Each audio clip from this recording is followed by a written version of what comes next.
கர்த்தருடைய பரிசுத்த நாமத்திற்கு மகிமை உண்டாவதாக. இந்த நாளிலும் இந்த ஜெம்ஸ் உடைய குடும்ப தரிசன மிஷினரி கூடுகையில் உள்ள 224வது கூடுகையில தேவ செய்தி கொடுக்கும்படியாக ஒரு கிருபையை தந்த தேவனுக்கு முதல்ல நன்றி செலுத்துகிறேன். என்னை பற்றி ஒரு சின்ன அறிமுகத்தை அன்னை கொடுத்துட்டாங்க. இருந்தாலும் நானும் அதே மாதிரி ஒரு சில நிமிஷத்துல சொல்லிவிட்டு தேவ செய்திக்கு கடந்து செல்ல நம்ம ஆயத்தமாக இருப்போம். கர்த்தருடைய கிருபையினால அன்னை சொன்னது போல தூத்துக்குடி மாவட்டம் போளையர்புரம்ங்கிற ஒரு கிராமத்துல கிறிஸ்தவ குடும்பத்துல பிறந்து ஒரு கிறிஸ்தவ முறைப்படி வளர்க்கப்பட்டேன். நல்ல கிறிஸ்தவ பெற்றோர்கள் நல்ல அதிகாலை ஜெபத்துக்கு என்னை அனுப்புகிறது, கிறிஸ்தவ எல்லா ஆக்டிவிட்டிஸ்ல கலந்து கொள்ள வச்சு கிறிஸ்தவ முறைப்படி கிறிஸ்தவ ஒழுக்கத்தில் வளர்க்கப்பட்டேன். அதற்காக நல்ல பெற்றோரை தந்ததுக்காக முதலாவது தேவனுக்கு நன்றி செலுத்துகிறேன். என்னுடைய வேலையின் நிமித்தம் சிவகங்கை மாவட்டம் காரைக்குடி பகுதியில் உள்ள ஒரு தனியார் ஸ்பின்னிங் மில்ல இப்பொழுது நான் சீனியர் மேனேஜராக மெயின்டெனன்ஸ் டிபார்ட்மெண்ட்ல ஒரு மேனேஜராக பணியாற்றி வருகிறேன். ஜெம்ஸை பொறுத்தவரை அண்ணனுடைய அறிமுகம் கிடைத்ததுக்கு அப்புறம் இந்த பகுதியில ஜெம்ஸ் மிஷினரிகள் யாரும் பீகார்ல இருந்தோ எந்த லெந்து கால கூட்டங்கள் நடந்தாலும் அண்ணன் என்னை தொடர்பு கொள்ளும் பொழுது அவங்களை வரவேற்று அவங்களை ரிசீவ் பண்ணி அந்த மீட்டிங் எல்லாம் முடிந்து போகும் வரைக்கும் அவங்க கூடவே இருந்து செய்ய அந்த கூட்டங்கள் அந்த நல்ல முறை நிறைவேற அவங்களோட இந்த ஒத்தாசையா நிற்க கர்த்தர் எங்களை பயன்படுத்தி வருகிறார். அடுத்தபடியாக ஜெம்ஸ் ஜென்னெக்ஸ்ட் புரோகிராம் நடக்கும் பொழுது உள்ள ஆலயங்களுக்கு சென்று அதுக்கான அந்த நோட்டீஸ்களை கொடுத்து போதர்களை அணுகி முடிந்த அளவுக்கு சில வாலிபர்கள் அழைத்து விட்டு மறுபடியும் முடிந்தது அன்னைக்கு அழைத்து வந்து அவங்க இடத்துல கொண்டு விடுகிற அளவுக்கு சிறிய ஊழியத்துக்கு என்ன முடிந்ததை கர்த்தர் பயன்படுத்துற விதமாய் பயன்படுத்த கர்த்தர் கிருபை செய்தார். வேலை பார்க்குற இடத்துல உள்ள ஒரு சில சாட்சி வேணா நான் வேகமா சொல்லிடுறேன். நான் வேலை பார்க்குற கம்பெனில நான் மட்டுமே கிறிஸ்தவ அதிகாரி என்பது அதுல ஒரு காரியம். நமக்கு எல்லாரும் தெரிந்தபடி எந்த ஒரு இடத்திலும் ஒரு கை சுத்தமான காரியங்கள் பார்க்க முடியாது. நான் பார்க்கிறது மெயின்டெனன்ஸ் டிபார்ட்மெண்ட். அநேக ஸ்பேர் பார்ட்ஸ், உதிரி பாகங்கள், நிறைய இயந்திரங்கள் மாற்றப்படுகிற காரியங்கள், நவீனமயமாக்குதல், மாடர்னைசேஷன் பண்ணுவோம். லட்சக்கணக்கா கோடிக்கணக்கான முதலீடு பண்ணி அந்த காரியங்கள் ரெனோவேஷன் நடந்து கொண்டே இருக்கும். அதுல ஒரு முக்கியமான பொறுப்பு, எந்த ஒரு கம்பெனியிலிருந்து ஒரு இயந்திரங்களை அறிமுகப்படுத்தும் பொழுது அதை அனலைஸ் பண்ணி அந்த ரிப்போர்ட்டை நான் வந்து எங்க எம்டி எங்களுடைய சேர்மனுக்கு கொடுக்கணும். உண்மை உத்தவமா அது அந்த பிராண்டில் என்ன லாபம், என்ன நஷ்டம், என்ன செய்யணும், எல்லாத்தையும் ரிப்போர்ட் கொடுக்கும்போது அதை வைத்து அந்த நிர்வாகம் முடிவு பண்ணி அதை சரியானதை தேர்வு செய்து அதை அவங்க பர்ச்சேஸ் பண்ணுவாங்க. ஒரு மிஷினுடைய ஒரு இயந்திரத்துடைய விலை 1.5 கோடி 2 கோடி ரூபாய் அளவுக்கு கூட இருக்கும். அப்படிப்பட்ட சூழ்நிலையில எங்களை போல அதிகாரிகளுக்கு அளவுக்கு அதிகமான கையூட்டு கொடுப்பாங்க. அளவுக்கு அதிகமான நல்ல ஒரு குட்வில்னு சொல்றாங்க, கொடுப்பாங்க. கடவுளுடைய கிருபையினால எந்த விதமான ஒழுக்க குறைவில்லாதபடி, சாட்சி குறைவில்லாதபடி இன்று வரைக்கும் கர்த்தர் எங்களை பயன்படுத்தி வருகிறார். அநேகர் சொல்லுவாங்க பிழைக்க தெரியாத சார் நீங்க அப்படின்ட்டு. ஒருவேளை அவங்க அப்படி பார்த்தாலும் கர்த்தர் ஒரு நல்ல நமக்கு ஒரு நித்திய ஜீவனை தரும்படியாக அந்த ஒரு உலகத்திலே பிழைக்கும்படியான கிருபையில தருகிறார் என்று நம்ம விசுவாசத்துக்குள்ள உண்டு. இப்படியாக தேவனாம் மகிமைக்கென்று ஒரு சாட்சியாக வாழ கர்த்தர் கிருபை செய்கிறார். தொடர்ந்து இந்த பகுதியிலே கர்த்தர் நியமித்திருக்கிற பணியை செய்யவும், ஆலயத்திலே போதருக்கு ஊழியம் செய்து மற்ற எல்லா ஊழியங்களையும் உடனிருந்து செய்யவும் கர்த்தர் எங்களை பயன்படுத்தி வருகிறார். இன்னும் சாட்சியாக ஜீவிக்க எங்களுக்கு ஜெபித்துக் கொள்ளுங்கள். இப்பொழுது நம்ம செய்தி கடந்து போகும் முன்பாக இந்த கடந்த வாரத்துல தான் நம்ம இயேசுவின் சிலுவை பாடு மரணத்தையும் ஒரு உயிர்த்தெழுதலையும் பற்றி நம்ம சிந்தித்தோம். அதே அந்த வைப்ரேஷன் இன்னும் இருக்கிறது என்று நான் நினைக்கிறேன். 7 சிலுவை தியான வசனங்களை நாம் தியானித்தோம். 7 விதமான செய்திகளை கேட்டோம். ஒரு முடிவு செய்தி கேட்டோம். சிலுவையின் பாடு மரணத்தை இந்த 40 நாட்களும் அநேக செய்திகளை கேட்டோம். கடந்து அப்படி வரும்பொழுது ஒரு கேள்வியோடு இந்த செய்தியை ஆரம்பிக்கலாம்னு இருக்கிறேன். அது மார்க் எழுதின விசேஷம் 10ஆம் அதிகாரம் 17ஆம் வசனம் நான் வாசிக்கிறேன். அந்த ஒரு ஐஸ்வர்யமான வாலிபன் கேட்ட கேள்வி, நல்ல போதகரே, நித்திய ஜீவனை சுதந்திரித்துக் கொள்ளும்படி நான் என்ன செய்ய வேண்டும்? ஒரு அருமையான கேள்வி. இந்த உலக பிரகாரமான செல்வங்களை தேடி அலைகிற காலத்துல நித்திய ஜீவனை சுதந்திரித்துக் கொள்ளும்படி நான் என்ன செய்ய வேண்டும்? நல்ல கேள்வி. அது அப்படி இருக்கட்டும். நான் இயேசு தன்னுடைய ஊழிய காலத்திலே சொன்ன ஒரு பதில். இது இன்னொரு சம்பவம், மார்த்தாள் மரியாள் வீட்டில் நடந்த சம்பவம். அது மார்க் 10ஆம் அதிகாரம் 42ஆம் வசனம். இயேசு தன்னுடைய வாயினாலே சாட்சியாக ஒரு சர்டிபிகேட்டாக சொன்னார். தேவையானது ஒன்றே, மரியாள் தன்னை விட்டு எடுபடாத நல்ல பங்கை தெரிந்து கொண்டார். இந்த செய்தியின் மைய கருத்து தேவையானது ஒன்றே. தேவையானது ஒன்றுங்கிறத வச்சுதான் நம்ம எது தேவையானது, எது பிரியாரிட்டி, எது முக்கியம், எதுக்கு நம்ம வைராக்கியம் பாராட்ட வேண்டும், எதற்கு முன்னுரிமை கொடுக்க வேண்டும், நம்முடைய பிரியாரிட்டி என்னங்கிற தலைப்பிலே தான் நம்ம இன்னைக்கு நம்ம இந்த செய்தியை நம்ம ஆரம்பித்து கொண்டு போக போகிறோம். அப்படி வாசிக்கும் பொழுது மரியாள் செய்த காரியம் என்ன, அதுவும் 10ஆம் அதிகாரம், மார்க் 10ஆம் அதிகாரம் 39ஆம் வசனத்துல நம்ம பார்க்கிறோம். மரியாள் இயேசுவின் பாதத்தருகே உட்கார்ந்து அவருடைய வசனத்தை கேட்டுக் கொண்டிருந்தார்.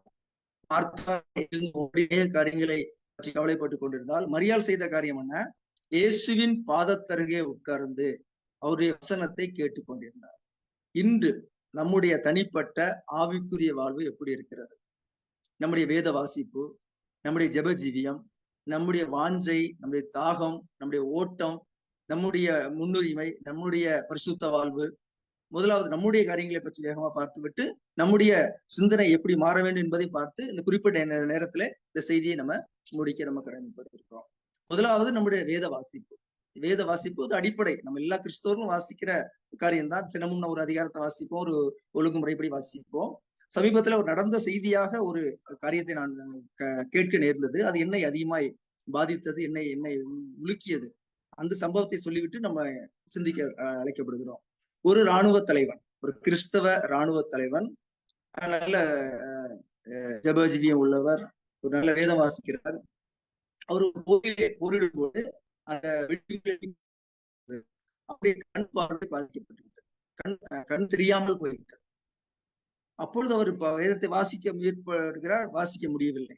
அவருக்கு அதிகமான ஒரு வேதத்தை என்னால் வாசிக்க முடியவில்லையே அப்படின்னு ரொம்ப பாரப்பட்டிருக்கும் போது அவருக்கு ஒரு ஆலோசனை சொல்லப்படுகிறது. அந்த கண் தெரியாதவர்கள் வாசிக்கிற அந்த பிரெய்லி வேதாந்தம் வந்து அதற்கான பயிற்சியாளர் வந்து அவருக்கு ஏற்படும் பொழுது இன்னொரு சோகம் காத்திருக்கிறது. அவர் போரில் ஈடுபட்டு அவர் விரலில் உள்ள அந்த விரலின் நுனிப்பகுதியில் உள்ள எல்லா உணர்ச்சிகளும் இல்லாமல் போய்விட்டது. அந்த பிரெய்லில் போய் அந்த பகுதியை தொட்டு அவரால் வாசிக்க முடியவில்லை. இன்னும் அதிகமாக அவர் வேதனைப்படுகிறார். கண் போய்விட்டது, விரலிலே உணர்ச்சி இல்லை, எப்படி நான் வேதத்தை வாசிப்பது? சரி, கடைசியாக அந்த பிரெய்லி வேதாமத்தை ஒரு முத்தத்தை கொடுத்து அந்த வேதாமத்தை கீழே வைத்து விடலாம் என்று அவர் முற்படும் பொழுது அவருடைய நாக்கின் நுனி வந்து அந்த பகுதியில பட்டு விடுகிறது. பிரெய்லியில அந்த கோஷன்ல படும் பொழுது அவர் ஒரு உணர்ச்சியை அவர் உணர்கிறார். அப்பொழுது அவர் கேட்கிறார், ஒருவேளை அந்த நாக்கின் நுனினாலே அதை தொட்டு அல்லது தடவி நான் வேதத்தை வாசிக்கலாமா? ஒரு தடை இல்லை. ஒருவேளை எவ்வளவு வாஞ்சி இருக்கும் போது கர்த்தர் அதை ஏற்றுக்கொள்வார்னு சொல்லி தன்னுடைய நாக்கின் நுனியினாலே அந்த பிரெய்லி வேதாகமத்தை முழுவதுமாக வாசித்து முடித்து 4 முறை முழு வேதாகமத்தை 4 முறை தன் நாக்கின் நுனியினாலே தொட்டு வாசித்து முடித்தாராம். இது ஒரு நடந்த சம்பவம். என்னை அதிகமாக பாதித்தது. நம்ம எப்படி வேதாகமத வாசிப்புக்கு முன்னுரிமை கொடுக்கிறோம்? ஒருவேளை இன்று சோர்வாக இருந்தால் அந்த வேத வாசிப்பை நம்ம தள்ளி வைக்கிறோம் சில நேரம். அப்படிப்பட்ட வேத வாசிப்புக்கு முக்கியத்துவம் கொடுக்கிறோமா என்பதை நம்ம சிந்திக்க அழைக்கப்படுகிறோம். அடுத்தபடியாக ஜெப வாழ்வு.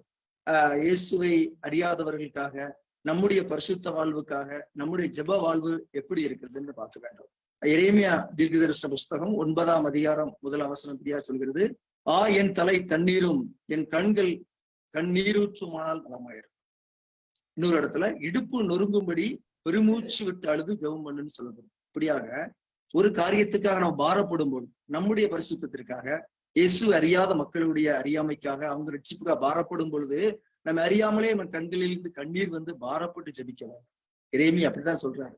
சும்மா ஒரு பேருக்காகவோ ஒரு வார்த்தை உச்சரிப்புக்காக ஜெபிக்க கூடாது, கண்களில் கண்ணீர் வர வேண்டும். அப்படியாக பாரப்பட்டு நம்ம ஜெபிக்க வேண்டும்.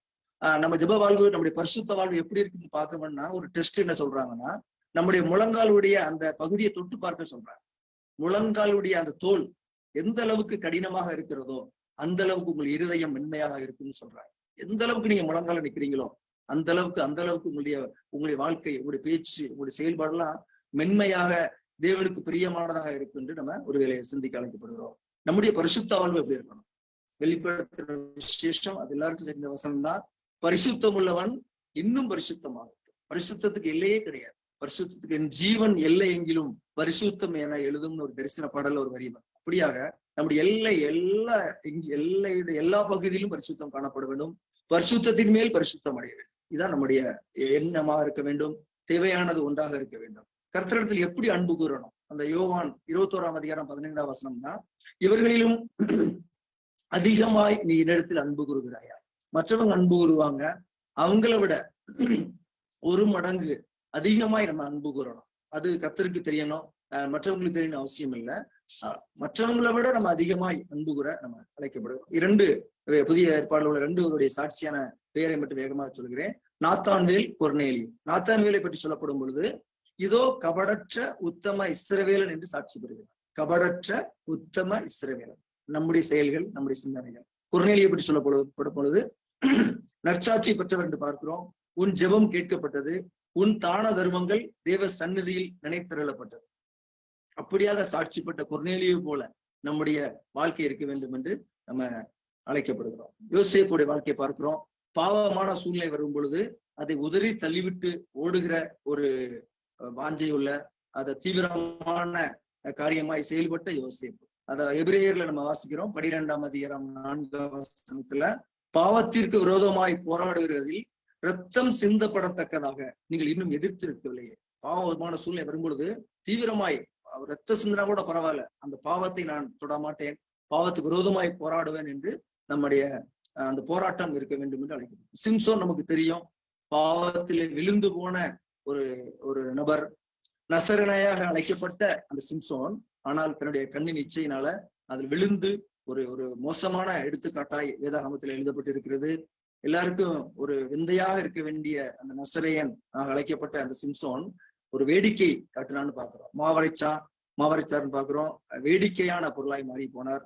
அதுல ஒரு வசனம்னா, அதாவது தன்னை அறியாம இருந்தான். கர்த்தர் தன்னை விட்டு விலகினதை அறியாமல் எப்பொழுதும் போல எந்திரிச்சிருவேன், நான் தப்பிச்சிருவேன் நினைப்பாரு. ஆனா அது முடியாம அந்த ஆபத்துல மாட்டிக்கொள்வார். அந்த விதமா நிர்விசாரம். நம்மை நாமே அடிக்கடி நம்ம ஆராய்ந்து பார்த்துக்கோம். கர்த்தர் நம்மோடு இருக்கிறாரா, பரிசுத்தாவியும் நம்மோடு இருக்கிறார் என்று அறிந்து நம்ம தவறுகளை அறிக்கையிட்டு நம்ம அந்த பரிசுத்தத்தில் நிலைநிற்கணும் அழைக்கப்படும். எபேசியர்ல நமக்கு பரிசுத்தத்துக்கான சில முக்கியமான வார்த்தைகள் இருக்குது. அதை ஒரு சிலர் வேகமா நான் சொல்லுகிறேன். 1ஆம் அதிகாரம் 11ஆம் வசனம். எபேசியர்ல, பிரகாசமுள்ள மனக்கண்கள் நமக்கு காணப்பட வேண்டும், உள்ளான மனுஷனில் வல்லமையாய் பலப்படணும், அறிவு கட்டாத அந்த அறிந்து கொள்ள வல்லவர்களாய் மாறணும், பக்தி விருத்தி அடையணும், பூரண புருஷனராக வரை கடந்து செல்லணும், தேவனுடைய சாயலை பற்றிக்கணும்.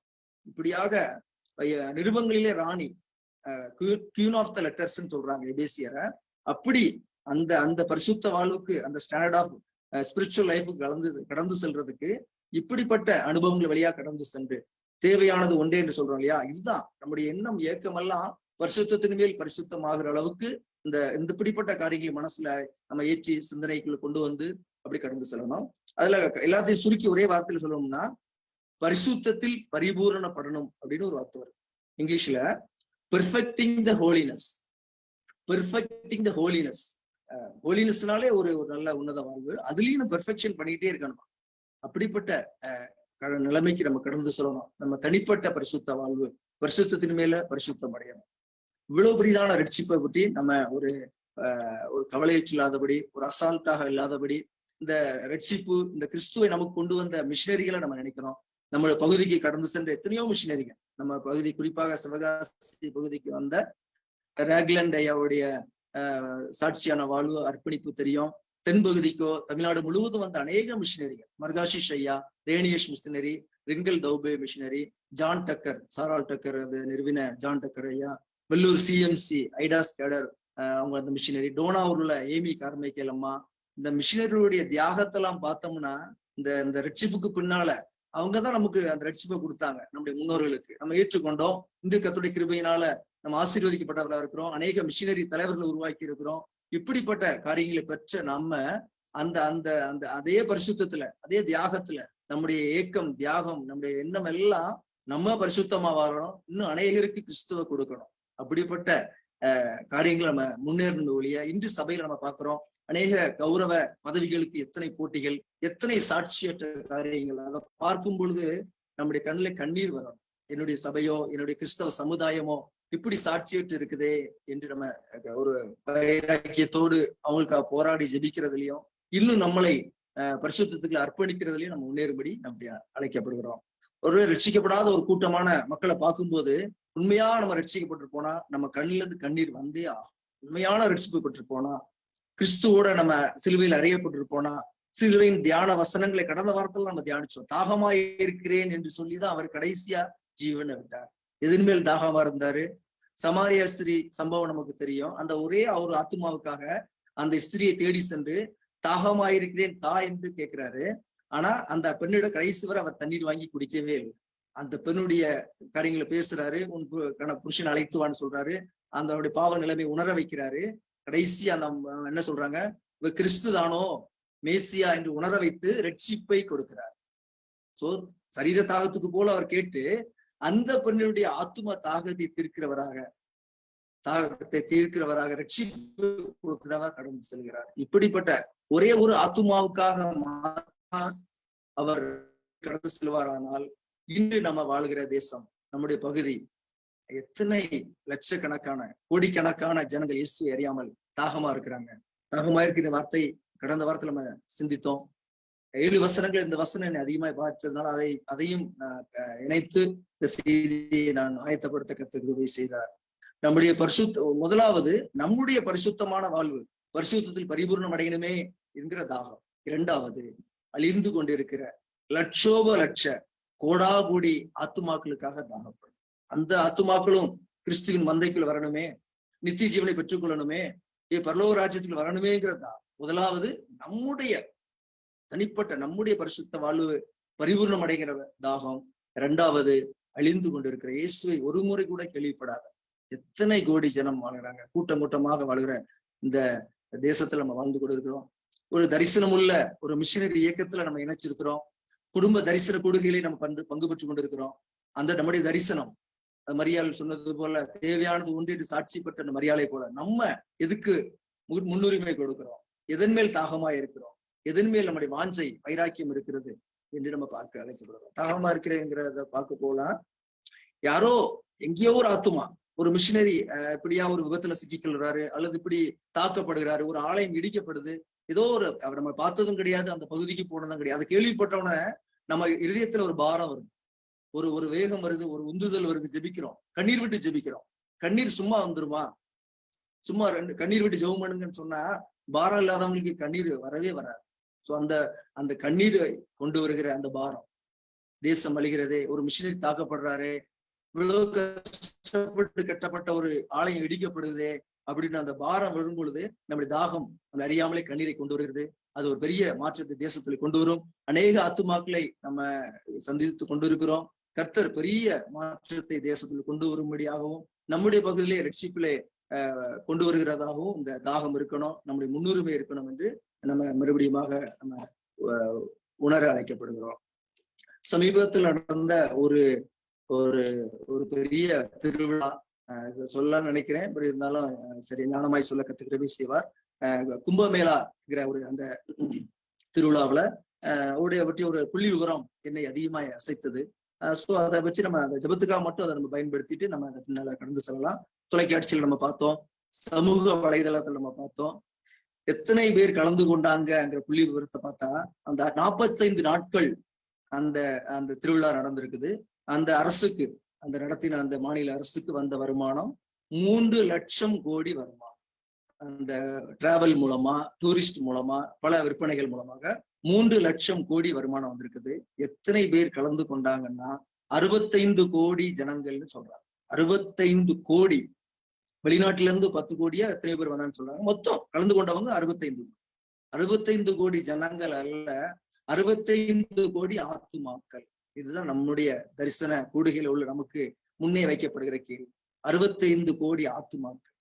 அந்த ஒரு புண்ணிய நதி ஒருவேளை சுகாதாரமற்ற அந்த தண்ணியிலே குளித்தால், ஒருவேளை மூழ்கினால், ஒருவேளை சொர்க்கம் போயிடலாம், புண்ணியம் கிடைக்கும் என்று சொல்லி எவ்வளவாய் அந்த கூட்ட நெரிசலிலே தங்களை ஈடுபடுத்தி கொண்ட அந்த ஆத்துமாக்கள் மேல நம்ம பாரம் வரணும்னா நம்முடைய வாஞ்சை, நம்முடைய முன்னுரிமை, நம்முடைய தாகம் அழிந்து கொண்டு இருக்கிற ஆத்துமாக்களுக்கு நேராய் திருப்பப்பட வேண்டும். அடுத்தபடியாக இன்னொரு காரியம் பார்க்கணும்னா நம்முடைய பகுதியிலும் இந்த பார்க்கிறோம். இந்த காலங்களில பிப்ரவரி 2 இந்த மே வரைக்கும் ஒவ்வொரு கிராமங்களிலும் நம்ம அந்த திருவிழாக்கள் நடக்குது. எப்படியாய் தங்களை வருத்தி கொள்றாங்க, எப்படியாவது தங்களை காயப்படுத்தி கொள்றாங்க, எப்படியாய் தங்களை வைராக்கியம் பாராட்டுறாங்க. நம்ம பார்க்கணும். நம்ம இயேசு கிறிஸ்துடைய சிலுவை மரணத்தினால மீட்பை பெற்ற நம்முடைய ஆலயத்துல எவ்வளவாய் விடுதலையாய், எவ்வளவாய் நம்ம சுதந்திரமாய் உட்கார்ந்து தியானித்துக் கொண்டிருக்கிறோம். சிலுவை தியான வசனங்களை நம்ம எவ்வளவாய் ஒருவேளை ஒரு இலகுவாய் அதை நம்மை ஏற்றுக்கொண்டு அதை நம்ம கவனிக்கிறோம். அந்த ரட்சிப்புக்கு பின்னால உள்ள அந்த அந்த மாண்பை அந்த அந்த உன்னத தன்மை உணராதபடி ஒரு இயல்பாய் நம்ம வருஷம் ஆசரிக்கிற ஒரு ஒரு ஒரு ஒரு ஒரு பண்டிகை போல நம்ம கடந்து செல்கிறோம். பெரிய வெள்ளிக்கிழமை ஆராதனையிலே இந்த 7 செய்திகளும் நம்மை தொடுமானால், ஒரு உண்மையான சிலுவையில் அறையப்பட்ட கிறிஸ்தவனாக, ஒரு தாகத்தை பெற்ற கிறிஸ்தவனாக ஒவ்வொருவரும் வாழ்வோமானால் இந்த தேசம் சந்திக்கப்படும் என்பதை நம்ம அறிய நிச்சயமா அழைக்கப்படுது. இன்னொரு சம்பவம் என்னை பாதித்தது. கடந்த வாரத்திலே தாய்லாந்து தேசத்திலே அந்த அரசு ஒரு அரசாணையை நிறைவேற்றி இருக்கிறது. அது என்னன்னா, உலகத்துல நடந்து கொண்டிருக்கிற காரியங்கள் தான். தன் பாலின இனத்தவர்கள் ஆணை திருமணம் செய்து கொள்ளலாம், பெண்ணை திருமணம் செய்து கொள்ளலாம் என்கிற ஜியோ கவர்மெண்ட் ஆர்டரை நிறைவேற்ற அதே நாளில் அல்லது உடனே சில நாட்களுக்குள்ளே 100 திருமணங்கள் அன்றைய தினமே நடந்து அந்த அந்த ஜோடிகள், தன்பாலின ஜோடிகள் தங்களுடைய திருமண சான்றிதழை அந்த கேமராக்கு முன்பாக, அந்த இணையதளத்துக்கு முன்பாக காட்டி தங்கள் மகிழ்ச்சியை வெளிப்படுத்துறாங்க. நான் அதை சமூக வலைதளத்தில் தான் பார்த்தேன். 100 ஜோடி அவங்க எல்லாம் காமிக்கிறாங்க. அவங்க அந்த சர்டிபிகேட்டை காமிக்கிறாங்க, கேமராவுக்கு நேராக காமிச்சு சந்தோஷப்படுறாங்க. தாய்லாந்து தேசத்துல கடந்த வாரத்தில் நடந்த ஒரு நிகழ்வு. உலகமெங்கும் நம்முடைய பகுதியின் ரட்சிப்பு, நம்முடைய தேசத்தின் ரட்சிப்பு, உலகத்தின் ரட்சிப்பு, இயேசுவின் அந்த பரிசுத்தத்துக்கு எதிராக, வேதத்துக்கு முரணாக எத்தனையோ காரியங்கள் உலகத்திலே கொண்டாடப்பட்டு நடக்கும்போது நம்முடைய கண்களிலே கண்ணீர் வர, நம்முடைய முன்னுரிமை, நம்முடைய வாஞ்சை, நம்ம தேவையானது ஒன்றே என்று சொன்னோமே, நம்முடைய ரட்சிப்பு, நம்முடைய பரிசுத்தம். அடுத்தபடியாக உன்னை போல பிறனை நேசி. அதுதான் 2 கற்பனை தான். பரனை நேசி, பிறனை நேசி நம்ம வாசிக்கிறோம். முதலாவது நம்ம கர்த்தருடைய முழு இதயத்தோடும் முழு ஆத்மாவோடும் அன்பு கூறணும். நம்மளை போல அடுத்தவங்களை நேசிப்போமானா, அப்படிப்பட்ட திருமணம் செய்த அந்த அந்த சகோதரரோ சகோதரிகளோ பார்க்கும்போது கண்ணீர் விட்டு ஜபிச்சு அவருடைய ரட்சிப்புக்காக திறப்பில் ஜபிக்க, இன்னும் அநேக கூடுகைகள், நம்ம ஜெப நேரத்தை அதிகப்படுத்தணும். இன்னும் நம்முடைய பாரத்தை, நம்முடைய தரிசனத்தின் ஆழத்தை அதிகப்படுத்தணும். இப்படியாக தரிசன கூடுகள் இணைக்கப்பட்டிருக்க நம்ம இப்படியான ஒரு காரியத்துக்கு கடந்து செல்லணும் என்பது நம்ம காண அழைக்கப்படுகிறோம். ஒருவேளை அந்த காலத்துல நம்ம கேள்விப்படுகிறோம், எலியாவின் தேவன் எங்கே? நம்ம ஒருவேளை ஜெபத்துல அதை பயன்படுத்துகிறோம், எலியாவின் தேவன் எங்கே என்று. இப்பொழுது இப்படி சொல்லலாம், தேவனின் எலியாக்கள் எங்கே? தேவன் பயன்படுத்த ஆயத்தப்படுத்திக் கொண்டிருக்கிற, தேவன் பயன்படுத்த தன்னை ஒப்பு கொடுக்கிற எலியாக்கள் எங்கே? திறப்பிலே நிற்க போகிற மோசேக்கள் எங்கே? ஆபிரகாமை போல கெஞ்சி மன்றாட போகிற, திறப்பில் நிற்க போகிற ஆபிரகாமங்கள் எங்கே? 10 நீதிமான் இருந்தா தேசத்தை அழிச்சிட மாட்டீங்கல்ல? 10 நீதிமான் இருந்தா கடைசியா குறைச்சு 10 நீதிமான் வரைக்கும் வர்ற, இந்த தேசத்தை அழிச்சிடாதீங்கப்பா, இன்னும் காலம் கொடுப்பீங்கன்னா இன்னும் நாங்க அநேக மிஷினரி அனுப்பி சீக்கிரமா அந்த நம்முடைய ரட்சிப்பின் சுவிசேஷத்தை சொல்லிடுறோம். திறப்பில் ஜபிக்கிற நம்மளை போன்ற இந்த குடும்ப கூடுகளை பங்குபட்டிருக்கிற இது போன்ற தரிசனம் பெற்ற குடும்பங்கள், தரிசனம் பெற்ற ஜபக்குழுக்கள், தரிசனம் பெற்ற ஜப கூடுகைகள் நமக்கு அதிகப்படுத்த வேண்டும் என்பதை நம்ம சிந்திக்க அழைக்கப்படுகிறோம். அதே போல கர்த்தரின் பாதத்தில் அமர்ந்திருந்து ஜபிக்கிற மரியாள்கள் எங்கே? மார்த்தாள்கள் வேலை, அநேக ஆக்டிவிட்டிஸ். இப்ப எல்லா ஆலயங்களில் பார்த்தா நிறைய ப்ரோக்ராம்ஸ், நிறைய சித்தாந்தங்கள், நிறைய ஆக்டிவிட்டிஸ் நிறைய இருக்கு, நிறைய நிகழ்வுகள் நிறைய இருக்கு. ஆனா ஒருவேளை முழுஇரவு ஜெபம், முன்னிரவு ஜெபம், தரிசன கூடுகையில் வைத்தா ஜெபிக்க ஆயத்தமாகிற மரியாள்கள் எங்கே? ஒரு காலத்துல பெண்கள் எவ்வளவோ கூடி ஜெபிச்சாங்க. இப்பொழுது ஜெபிக்க தேடும் பொழுது அதே குறிப்பிட்ட ஜெபிக்கிறவங்க தான் ஜெபிக்க வர்றாங்க. இன்னும் அநேக மரியாள்கள், அநேக ஜெபிக்கிற மக்கள் நமக்கு வேணும். இயேசுவின் மார்பிலே சாய்ந்திருக்கிற யோவான்கள், எவ்வளவு ஒரு உன்னத அனுபவம் இல்ல? இயேசுவின் மார்பில சாய்ந்திருந்தாரா அந்த யோவான். அப்படிப்பட்ட தேவனோடு நெருக்கமாக, தேவனுடைய உள்ள உறவுல, தேவனுக்கு அடுத்த காரியங்களே சிந்தித்துக் கொண்டிருக்கிற மூப்பர்கள், ரொம்ப வருஷமா இருக்கிற கிறிஸ்தவர்கள் எங்கே? எங்க பார்த்தாலும் ஒரு பிரிவினைகள். ஒருவேளை ஒரு கௌரவ பதவிக்கு எவ்வளவு போட்டிகள். ஒரு கௌரவ பதவி ஒரு இடத்துல உருவாகுதுன்னா அதை பிடித்து கொள்ள சிபாரிசுகளை தேடி அந்த பதவி எப்படியாவது பற்றி கொள்ள வேண்டும் என்பதுதான் முன்னுரிமை கொடுக்கிறாங்களே தவிர, ஒருவேளை கர்த்தருக்கான வைராக்கியம் பாராட்டி ஒரு மிஷினரி நான் அனுப்புவேன், ஒரு கூட்டத்தை நான் நடத்துவேன், அல்லது ஒரு இடத்துல நான் செய்தி கொடுக்க என்னை அர்ப்பணிக்கிறேன்ங்கிற அந்த அர்ப்பணிப்புள்ள, அந்த ஆத்தும பாரம் உள்ள மூப்பர்கள் அல்லது நம்மளை போன்ற கிறிஸ்தவர்கள், கிறிஸ்தவ தலைவர்கள் குறைவான காலத்துல தேவனுடைய மார்பிலே சாய்ந்திருக்கிற யோவான்கள் வேண்டும். இப்படிப்பட்ட அதே போல சின்ன தன்னை இயன்றதை செய்கிற தொற்கால் செய்தது நமக்கு தெரியும். சின்ன ஒரு ஊசியை வைத்து அந்த பழுதான அந்த ஆடைகளை தைத்து கொடுத்தாங்க. அவங்க இறந்த போன அந்த ஒரு விதவைகள் அதை காமிச்சு அழுதாங்க என்று நம்ம அந்த வேத பகுதியில் நம்ம வாசிக்கிறோம். அப்படியாக சின்ன காரியம்தான், தன்னால் இயன்றதை செய்தார், அவ்வளவுதான். எல்லாரும் எடுத்த உடனே ஒரு ஆலயம் கட்டி கொடுக்கணும் அப்படிங்கிறது இல்ல. இயன்றதை, நம்முடைய மனதை கர்த்தர் அறிவார், வாஞ்சையை கர்த்தர் அறிவார். எவ்வளவு வாஞ்சை இருக்குது, இந்த பிள்ளையை நான் பயன்படுத்தட்டும் அப்படின்னு கர்த்தர் பயன்படுத்த முடியும். அப்படியாக தன்னால் இயன்றதை செய்கிற தோற்கால்களை தேவன் தேடுகிறார். ஒருவேளை அந்த தாகமா இருக்கிறேங்கிறதை நான் அதிகமா சிந்தித்ததுனால இன்னொரு காரியத்தை சொல்லட்டும். சரீர தாகத்துக்கு தேவை தண்ணீர், ஆத்தும தாகத்துக்கு தேவை கண்ணீர். மீண்டும் ஒரு முறை சொல்கிறேன், சரீர தாகத்துக்கு தேவை தண்ணீர், ஆத்தும தாகத்துக்கு தேவை கண்ணீர். கண்ணீர் இல்லாமல் ஆத்துமாக்களை நாம் ஆதாயப்படுத்த முடியாது. கண்கள் திறக்கப்படணும். நம்முடைய ஆவிக்குரிய கண்கள் திறக்கப்பட்டா கண்ணீர் தானாகும். அந்த நம்ம லூக்கா 24ஆம் அதிகாரத்துல ஒரு சம்பவம் வரும். அந்த எம்மாவு சீஷர்கள் எம்மாவுங்கிற ஊருக்கு போவாங்க. இயேசு அந்த உயிர்த்தெழுந்த அதே நாள்ல இயேசுவும் கூட நடந்து போவார். ஆனா அவங்க கண்கள் மறைக்கப்பட்டிருந்ததுன்னு நம்ம இந்த வசனத்தை வாசிப்போம். அவங்க கேட்கிறாங்க, இந்நாட்களிலே எருசலேமிலே நடந்தவைகளை அறியாதபடிக்கு நீர் அந்நியரா இருக்கிறீரோ? கேட்டது கிளையோப்பா அந்த சீஷர் இயேசுட்டே கேட்கிறாங்க. அவர்தான் சிலுவையின் நாயகனா ஜீவனை கொடுத்து உயிர்த்தது கூட நடந்து வர்றாரு, அவர்கிட்டயே கேட்கிறாங்க. அந்த அளவுக்கு அவங்களுக்கு கண்கள் மறைக்கப்பட்டிருந்தது. பின்னால அவங்க கண்கள் திறக்கப்படுகிறது, சேர்ந்து போஜனம் பண்றாங்க. இப்படியாக நம்முடைய கண்கள், அநேகருடைய கண்கள், கிறிஸ்தவ அநேகருடைய கண்கள் மறைக்கப்பட்டிருந்தது என்று நம்ம பாக்குறோம். இப்படியாக ஒரு தேவ மனிதரை பார்த்து ரட்சிப்புனா என்ன அப்படின்ட்டு கேட்கும்போது அவர் சொன்னாரா, once I was blind, now I see. நான் குருடனா இருந்தேன், இப்பொழுது நான் பார்க்கிறேன். அவ்வளவுதான் ரட்சிப்பு. ரட்சிப்புன்னு என்னன்னா, ஆவிக்குரிய கண்களை திறக்கப்பட்டுச்சுன்னா எந்த ஒரு காரியத்திலையும் ஆவிக்குரிய கண்ணோட்டத்தோடு பார்ப்போம். எந்த ஒரு ஆத்மாவையும் அது ரட்சிக்கப்படலைன்னா நம்முடைய கண்ணீர் நம்முடைய பார்வையே மாறிடும். நம்முடைய சிந்தை, நம்முடைய ஏக்கம், நம்முடைய செயல்பாடே எல்லாமே மாறிடும். இப்படியாக பழைய பாடல் ஒரு வரிதான், ஒரு நாள் உன் தயை கண்டேன் ஐயா, அந்நாள் என்னை வெறுத்தேன் ஐயா. பழைய பாடல். அவரை கண்டுட்டோம்னா நம்மளை வெறுத்துட்டோம்னா அவரை நம்ம முன்னுரிமைப்படுத்துறோம். நம்முடைய காரியங்கள், நம்முடைய செயல்பாடு எல்லாம் மாறும். நம்ம பாக்குறோம் இல்லையா, மீட்கப்பட்ட பாவி நீ உனக்கு சொந்தம் அல்லவே பாக்குறோம். நமக்கு சொந்தம் இல்ல, அவருடைய சித்தப்படி நம்ம செய்ய நம்ம ஆரம்பிச்சிடும். ஏசாயா தீர்க்கதரிசி சொன்னது போல, ஐயோ அந்த உன்னதமான தேவனை என் கண்களை, அப்படி உன்னதமான தேவனை காண்கிற கண்களை தர வேண்டும். அப்படிப்பட்ட காரியங்களுக்கு நம்ம கடந்து செல்ல அழைக்கப்படுகிறோம். ஒரு தேவ மனிதனுடைய வாழ்வில் நடந்த ஒரே ஒரு சாட்சி, அதுவும் பிரயோஜனமா இருக்கும்னு நம்ம சேர்த்து சொல்கிறேன்.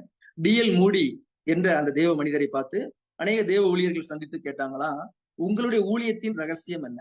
இவ்வளவு ஆத்துமாக்கள், இவ்வளவு ஒரு வெற்றியின் ஊழியம் செய்றீங்களே, உங்களுடைய ஊழியத்தின் அந்த வெற்றிக்கான காரணம் என்று கேட்கும்போது அவர் உடனே அந்த ஊழியர்கள் எல்லாரையும் தான் இருந்த அறைக்கு வெளியாக கொண்டு போய், நீங்க அதை பாருங்க, இந்த உலகத்தை பார்த்துட்டு 5 நிமிஷம் கழிச்சு என்ன பாத்தீங்களோ சொல்லுங்க அப்படின்னு சொல்லிட்டாங்க. எல்லாரும் திரும்ப உள்ள வர்றாங்க. என்ன பாத்தீங்க? ஆமா, நிறைய பேர் போறாங்க, வியாபாரிகள் போறாங்க, பள்ளிக்கூடத்து பிள்ளைங்க போறாங்க, நிறைய காரியங்கள் அவங்க போறாங்க, இவங்க போறாங்க. சரி, ரைட்டு. இப்ப நீங்க என்ன? அப்ப அவர் சொன்னாரா, நான் அவர்களை பார்க்கும் பொழுது இன்று இவர்கள் மரித்தால் எங்கே செல்வார்கள்? ஒவ்வொருத்தரையும் பார்க்கும்போது அந்த கண்ணோடு தான் பார்ப்பேன் அப்படின்னு டிஎல் மூடி அந்த தேவ ஊழியர் சொன்னாரா. இன்று இவர்கள் மரித்தால் நித்தியத்துக்கு செல்வார்களா அல்லது எங்கே செல்வார்கள்? உடனே என்ன அறியாமலே பாரம் வந்துடும், அழுது ஜெபிப்பேன், அந்த ஆத்துமாக்களுக்காக ஜெபிச்சு கொண்டே இருப்பேன். என்னுடைய பார்வை முழுவதும் ஒருவேளை ஒரு மனிதனை பார்த்தால் அது ஆத்துமாவாக, அந்த ஆத்துமா இன்று மரிக்குமானால், ஒருவேளை இது அந்த அவருடைய கடைசி நாளா இருக்குமானால், மரித்தால் எங்கே செல்வார்? அந்த பாரம் வரும் பொழுது என்னை அறியாமலே ஊழியத்தில் நான் ஜெபிக்கவும் அதற்கான ஊழியத்தை திட்டமிடவும் நான் செய்கிறேன். அநேக ஆத்துமாக்களை கர்த்தர் தருகிறார் என்று சொன்னாங்க. இப்படியாக நம்முடைய பார்வை மாறும். நம்முடைய பார்வையின் முன்னுரிமை, நம்முடைய பார்வை தேவையானது ஒன்று என்னன்னா, நம்ம பார்க்கிற விதமே, இது ஒரு ஆத்துமா, இந்த ஆத்துமா என்று ரட்சிக்கப்பட வேண்டும், எப்படியாவது சுவிசேஷம் சொல்லப்படணும்ங்கிற காரியத்தை நம்ம பார்க்கலாம். அதே போல ஆசீர்வாதம்னா என்ன அப்படின்னு பார்க்கும் பொழுது எல்லாரும் நம்ம நினைக்கிறோம், ஒரு சொந்த வீடு இருந்தா, அரசாங்க வேலை இருந்தா, ஒரு வருங்காலத்துக்கு கையிருப்பு இருந்தா ஆசீர்வாதம், அல்லது பல காரியங்கள். ஓகே.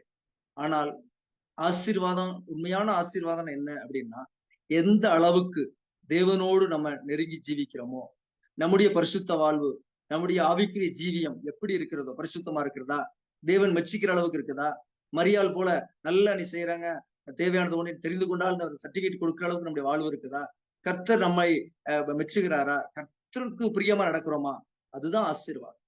மற்ற எந்த உலகபதமான சம்பத்தோ மற்ற ஏதோ ரெண்டாவது அல்லது அது கூட கொடுக்கும். ஆனால் எந்த அளவுக்கு தேவனோடு நெருங்கி வாழுகிறோமோ அதுதான் ஆசீர்வாதம். அந்த எண்ணம் வரும்பொழுது நம்முடைய முன்னுரிமை, நம்முடைய பார்வை எல்லாம் மாறும் என்கிறத நம்ம ஒரு அழைக்கப்படுகிறோம். அதே போலதான் நம்முடைய காரியத்தை பார்த்தோம். அடுத்தபடியா நம்ம சில காரியங்களை பார்த்தோம். உத்தரப்பிரதேச மாநிலத்துடைய காரியத்தை பார்த்தோம். தாய்லாந்து தேசத்துல உள்ள காரியத்தை பார்த்தோம். இப்படியாக டிஎல் மூடி ஐயாவுடைய பார்வையை பார்த்தோம். அன்னை தெரேசா அம்மாவை பார்த்து ஒருக்கு அப்படிதான் கேட்டாங்களாம், நீங்க ஒரு தொழுநோயாளிய எப்படி ஒரு ஒரு சங்கோஜம் இல்லாம ஒரு சங்கடப்படாம எப்படி தொட்டு அதை நீங்க கிளீன் பண்ணி அதை சுத்தப்படுத்துறீங்க கேட்கும்போது சொன்னாங்களா, அவங்களுடைய காயங்களை நான் இயேசுவின் காயங்களாக பார்க்கிறேன்னு சொன்னாங்க. தொழுநோயாளுடைய காயங்களை இயேசுடைய தழும்புகளாக காயங்களாக பார்க்கும் பொழுது எனக்கு எந்த விதமான சங்கோஜமோ எந்த விதமான சங்கடமும் இல்லாதபடி நான் இயல்பாக அதை சுத்தம் செய்து அவங்களுக்கு பணிவிடை செய்து அவங்களை குணமாக்கி அவங்களை நான் அப்படியாக வழி நடத்துகிறேன் என்று சொன்னாங்க. இப்படிப்பட்ட நம்முடைய பார்வை மாற வேண்டும் என்று நம்ம அழைக்கப்படுகிறோம். அன்று ஒரே ஒரு சமாரியா ஸ்திரிக்காக கடந்து சென்று அந்த ஆத்துமாவை ரட்சித்த தேவன் அந்த கிருபையின் காலத்துக்குள்ளே அந்த அந்த சமாரியா ஸ்திரி மேல் தேவனுடைய கிருபையும் அவருடைய சித்தமும் அப்படி இருந்ததுனால அருமையான ரட்சிப்பை பெற்றுக் கொண்டார். ஆனால் காலம் கடந்த தாகம், காலம் கடந்த உணர்வு வந்தா எந்த பிரயோஜனம் இல்லை. அதுக்கான ஒரே ஒரு எக்ஸாம்பிள் நமக்கு தெரிஞ்சதுதான் ஐஸ்வர்யவான் லாசரு சம்பவத்தில். அது நல்லா எல்லாருக்கும் தெரியும். ஐஸ்வர்யவான் அனுதினமும் சம்பிரமமாய் வாழ்ந்தான்னு கொடுக்கப்பட்டிருக்கு. சம்பிரமமாயினா அனுதினமும் ஆடம்பரமான வாழ்வு. பக்கத்துல வாசல் படியில ஒரு தரித்திரன் இருக்கிறாங்க. அவனுடைய அந்த பருக்கைகளை நாய்கள் நக்கிட்டு பாக்குறோம். மேலிருந்து விழுகிற துணிக்கைகளாலதான் அவர் தன்னுடைய வயிற்று நிரப்புறான்னு பாக்குறோம். அந்த ஐஸ்வர்யவான் செய்த தவறு என்ன? ஒரு வேசித்தனம் பண்ணாரா? கொலை பண்ணாரா? அவர் அழுது ஏதாவது களவு செய்தாரா? அவனுடைய கண்கள் மறைக்கப்பட்டிருந்தது. நிர்விசாரமான வாழ்க்கை. அவனுக்கு ஒரு நல்ல ஒரு பார்க்கக்கூடிய கண்கள் திறக்கப்படவில்லை. எளியவர்கள் மேல இந்த சிறியரில் ஒருவருக்கு எதை செய்தீர்களோ அது எனக்கே செய்தீர்கள் என்று சொல்றாரு. ஆனா அந்த எந்த விதமான பார்வை இல்லாதபடி ஒரு நிர்விசாரமான ஒரு வாழ்வு, சுற்றி இருக்கிறவர்களை பற்றி ஒரு கவலையற்ற வாழ்வு வாழ்ந்ததுதான் ஐஸ்வர்யவான். ஆனால் 2 பேரும் மறிக்கிறாங்க. மரணம் என்பது என்ன சொல்றாங்கன்னா பிரிவுன்னு சொல்றோம், துக்கம்னு சொல்றோம். ஆனா மரணம்னா என்னன்னா முகவரி மாற்றம்னு சொல்றாங்க. Change of address is called death. 2 பேரும் கண் விழிக்கிறாங்க. ஐஸ்வர்யவான் பாதாளத்துல இருக்கிறாரு. ஆபிரகாம் மடியில அந்த ஏழை லாசர் இருக்கிறார். அப்ப அந்த ஐஸ்வர்யவான் ஒரு வேண்டுகோள் இருக்கிறாரு. அவ்வளவு தாகத்துல இருக்கிறார். அங்க சமாரியா பெண் தாகத்தை தானா சென்று இயேசு கிறிஸ்து தாகத்தை இருக்கிறாரு.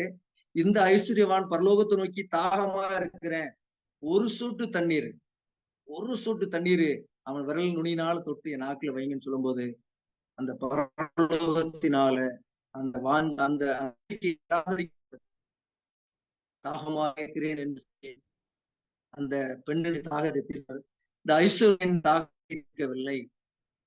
காலம் கடந்த ஞானம் அல்லது கிருபையின் காலங்கள் முடிந்து விட்டது. அந்த ஐஸ்வர்யனுடைய கோரிக்கை நிராகரிக்கப்பட்டது.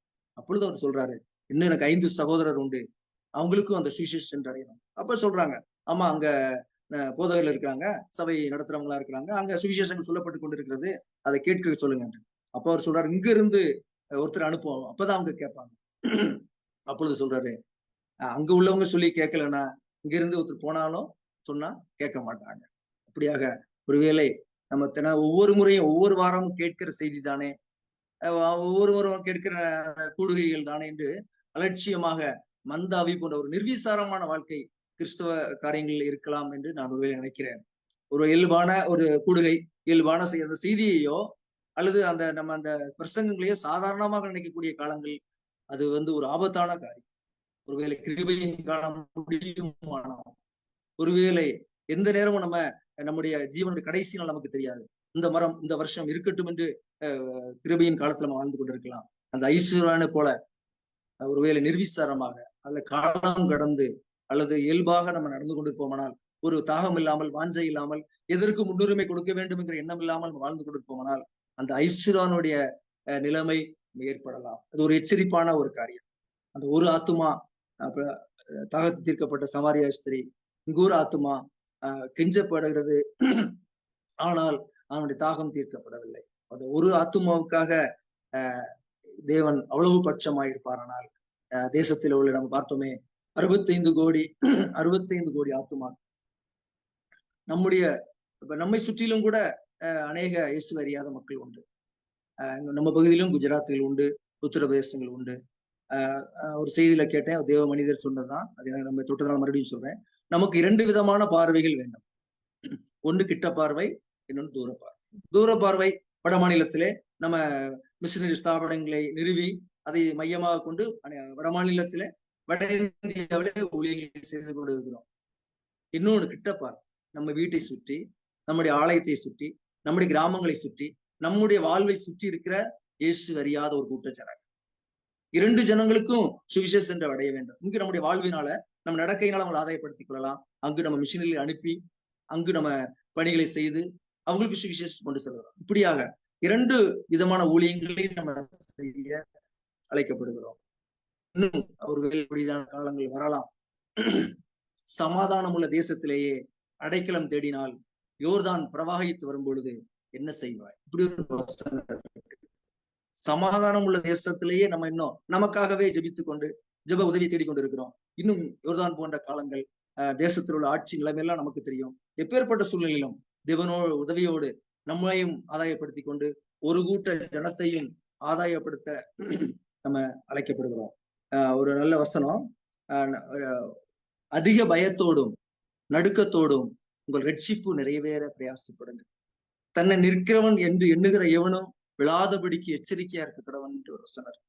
கடைசி காலத்துல நம்முடைய ரட்சிப்பு முடிவு பரியந்தம் நிலை நிற்பவனை ரட்சிக்கப்படுவான் என்று பார்க்கிறோம். அப்படியாக அதிக பயத்தோடும் நடுக்கத்தோடும் நம்முடைய ரட்சிப்பு நிறைவேற நம்ம பிரயாசப்பட வேண்டும். என்னுடைய சாட்சி நிமித்தம், என்னுடைய ஊழியத்தின் நிமித்தம், என்னுடைய ஜெபத்தின் நிமித்தம், என் முழங்கால் நிமித்தம், என்னுடைய ஈகை நிமித்தம் ஒரு பாவியாவது, ஒரு இயேசு அறியாத அவரை ரட்சிப்புகள் வழி நடத்தி பரலோகத்திலே சந்தோஷத்தை உண்டாக்குற காரியத்தை நம்ம செய்யும். ஒண்ணு, நான் முழுமையான ரட்சிப்போடு பரலோகத்திற்குள் கடந்து செல்வேன்.